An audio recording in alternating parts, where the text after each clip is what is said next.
I was about to comment, I actually am really into this long hair. You know, I think it makes you look younger.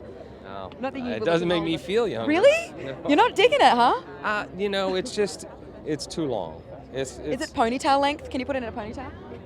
It is, isn't it? He My doesn't want to admit it. No, my son.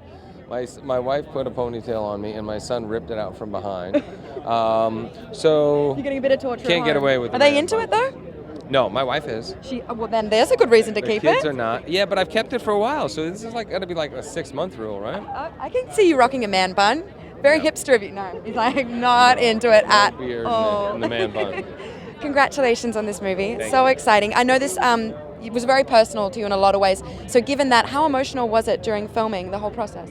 It was difficult. I mean, you're reenacting this horrific tragedy, and you're in Boston, and everybody knows somebody who was directly affected, and so we wanted the community to be involved, all the law enforcement officials, and all the community as a whole, and so it was extremely difficult. But everybody knew what our intentions were and really rallied around us, and so especially I think if you think about what happened, and as soon as the explosions went off, people ran towards the problem. They didn't run away from it. People rallied together as a community, and it's really inspiring for the rest of the world to see that. And what about at a time like now when this country is so divided after this current election, the state of the country, a story about unity and coming together? Why do you think it's important that people see this now? Because we need that. We need hope. You need something positive to gravitate towards, and this is something that not only in our country but all over the world.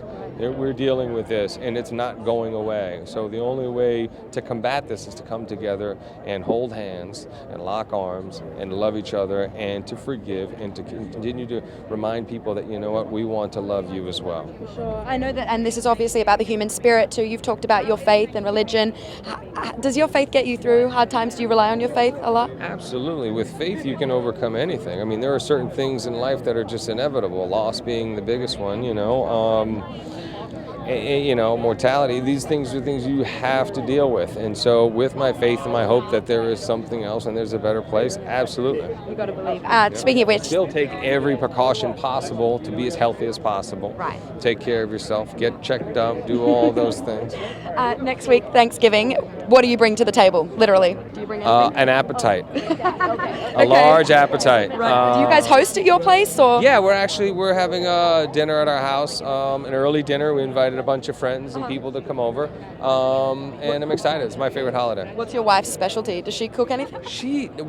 We have somebody who comes and helps us, but her specialty is like her stuffing and her deviled eggs. They're the hits. I feel like the stuffing is always the hit, right? Yeah, for me, I want turkey, I want some prime rib, I want some stuffing, mashed potatoes, a lot of gravy. Is that the day that you just let it go? Like you can do whatever you want, eat whatever you want? Because you're pretty healthy. Well, last year I was training for a movie that I was going to do with Pete that never happened.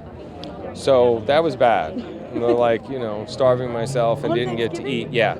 But this year I finished Transformers and I was on a very strict diet regimen for 5.5 months. And now I can eat and drink whatever I want. Going in. Well, enjoy. And congrats on the movie. I can't wait to see it. Good to see you, buddy.